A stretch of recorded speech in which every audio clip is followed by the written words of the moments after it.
CEO replaced her best mechanic with her cousin, then the entire garage walked out. The day the CEO replaced her best mechanic with her own cousin, she believed she had made a simple business decision. She had no idea that within hours, every mechanic in her garage would put down their tools, remove their gloves, and walk out behind the man she had just fired. What the CEO did not know was that her best mechanic was not merely an employee. He was the reason broken cars were fixed before families missed important appointments, the reason elderly customers were treated with patience, and the reason the garage had survived its hardest years. And before the day ended, the CEO would discover that loyalty could never be bought with a salary. If you believe kindness, second chances, and standing up for good people still matter, please like this video, share it with someone who needs a little hope, and subscribe to SoulTales. Your support helps us bring more emotional stories of kindness, courage, and second chances. The CEO was named Evelyn Carter, a woman who had built Carter Automotive from a small neighborhood repair shop into one of the most respected private garages in the city. But 3 years earlier, a terrible accident had changed her life forever. She survived, but the injury left her paralyzed from the waist down. She could no longer walk, yet she refused to let a wheelchair define her. She continued running the company with the same determination she had always carried, attending meetings, checking financial reports, and visiting the garage whenever her schedule allowed. Her 12-year-old daughter, Lily, was healthy, bright, and fiercely protective of her mother. Lily had grown up understanding that her mother sometimes needed help, but she never treated her as weak. To Lily, her mother was still the strongest person she knew. Among the dozens of employees at Carter Automotive, one man had earned Evelyn's deepest professional respect. His name was Daniel, a quiet, hard-working mechanic who had been with the company for almost 9 years. Daniel was not the loudest person in the garage, nor did he seek attention. He simply arrived before everyone else, stayed until the last vehicle was repaired, and treated every customer's car as if it belonged to someone he loved. He remembered which customers were struggling financially and quietly reduced unnecessary work when he could. He once repaired an elderly man's brakes without charging him for several hours of labor because he knew the man was living on a small pension. Daniel never told Evelyn about it. She discovered it only because the customer personally thanked her. The garage staff respected Daniel because he never demanded respect. When a young apprentice made a mistake, Daniel did not embarrass him. He stayed after closing and taught him how to correct it. When another mechanic's wife became sick, Daniel organized the team to cover his shifts. When the garage flooded during a violent storm, Daniel worked through the night to protect the equipment. He was the kind of employee businesses spent years hoping to find. Then Evelyn's cousin, Marcus, came back into the city. Marcus had little experience as a mechanic, but he had something Daniel did not have, a family connection to Evelyn. He arrived wearing expensive clothes, talking confidently about modern management and claiming he could make the garage more profitable. Evelyn listened. She was under pressure from investors who wanted higher numbers, and Marcus convinced her that the garage needed a new generation of leadership. He told her that Daniel was too old-fashioned, too sentimental with customers, and too expensive because he sometimes spent extra time helping people. Evelyn made a decision she would regret. One Monday morning, she called Daniel into her office and informed him that his position was being eliminated. There was no warning, no investigation, and no opportunity for him to defend himself. Marcus would take over his responsibilities. Daniel stood silently for several seconds, looking at the photographs of the garage hanging on the wall. He had been there when the company had only 4 employees. He had worked through holidays, storms, and personal heartbreak. Yet he simply accepted the envelope Evelyn placed on the desk. He thanked her for the years they had shared and walked out.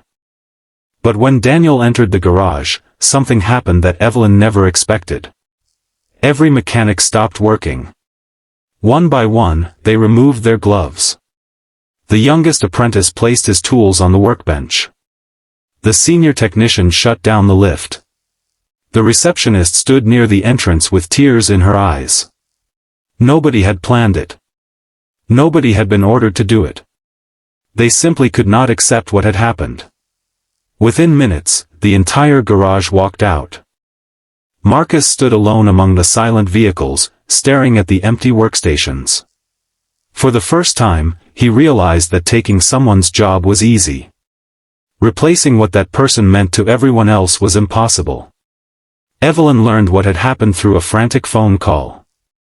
At first, anger replaced confusion. She believed the employees were being disrespectful and accused Daniel of turning them against the company. But before she could make another decision, Lily interrupted her. Lily had been listening from the doorway. She reminded her mother of something Daniel had done for them years earlier. After Evelyn's accident, their old family vehicle had become difficult to use because of the modifications required for her wheelchair. Daniel had spent several evenings after work helping adjust the vehicle so Evelyn could get in and out more safely. He had never charged her for those hours. Evelyn remembered. She remembered Daniel standing beside her wheelchair in the garage, checking every latch twice. She remembered how nervous she had been the first time she drove after the accident. She remembered Daniel telling her, through his actions rather than words, that her life was not over. And suddenly she wondered how she could have forgotten the man who had helped her believe that. That afternoon, Evelyn and Lily went to a nearby park. Evelyn had a doctor's appointment later, and their driver was supposed to arrive early. They sat outside the park beneath a large tree while children played nearby. Lily watched the road repeatedly, growing impatient as the minutes passed. Their driver was late. Evelyn tried to remain calm, but the delay made her increasingly frustrated. Then she noticed an old delivery van stopping near the park entrance. Daniel stepped out. He had not come to confront her. He was delivering a repaired wheelchair ramp to a community center across the street. Evelyn watched him carefully. The same man she had dismissed that morning was carrying equipment in the heat, helping people who could barely afford transportation. There was no bitterness on his face. No revenge. No satisfaction at seeing the company struggling. Lily rolled her mother's wheelchair closer to him. Daniel noticed them and froze. For a moment, nobody moved. Evelyn expected anger. She deserved it. Instead, Daniel simply asked whether they needed help getting home because their driver appeared to be late. That kindness broke something inside her. She realized that Daniel had every reason to walk away from her forever, yet he was still willing to help. Their driver eventually arrived, but Evelyn no longer wanted to leave without saying what had been sitting inside her heart all afternoon. She admitted that she had made a terrible mistake. She had allowed family pressure and business fear to make her forget the values on which she had built her company. She had trusted a relative's promises over the character of a man who had proven himself for 9 years. Daniel did not immediately accept her apology. Instead, he asked her to think about the employees who had walked out with him. Evelyn understood. The next morning, she returned to the garage. The doors were closed. Every employee was waiting outside. Evelyn rolled her wheelchair toward them and admitted publicly that she had been wrong. She offered Daniel his position back, but Daniel surprised everyone by saying that he would return only if every employee who had walked out was welcomed back without punishment. Evelyn agreed. Then she did something nobody expected. She removed Marcus from management. Not because he was her cousin, but because he had failed to understand the most important thing about the company: people were not machines that could simply be replaced.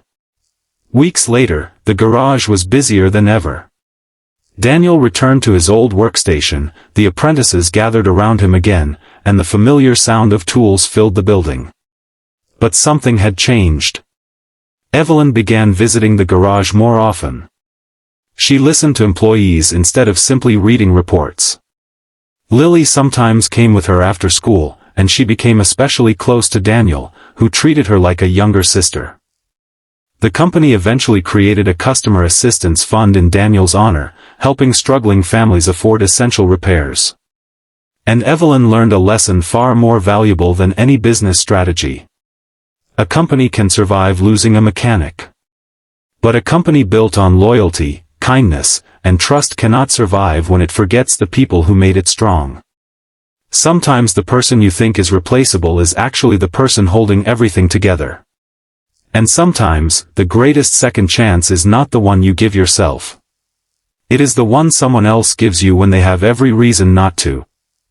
If this story touched your heart, please take a moment to like the video, share it with someone who believes good people still deserve a second chance, and subscribe to SoulTales. Your support truly helps these stories reach someone who may need their message today. Before you leave, I have one special request. Comment, "Kindness always wins," if you believe a good heart is more valuable than any position, title, or amount of money. Because in the end, Evelyn discovered something she had forgotten long ago. People may forget what you paid them, what position you gave them, or what title you carried, but they will never forget how you treated them when they had nothing to offer you in return.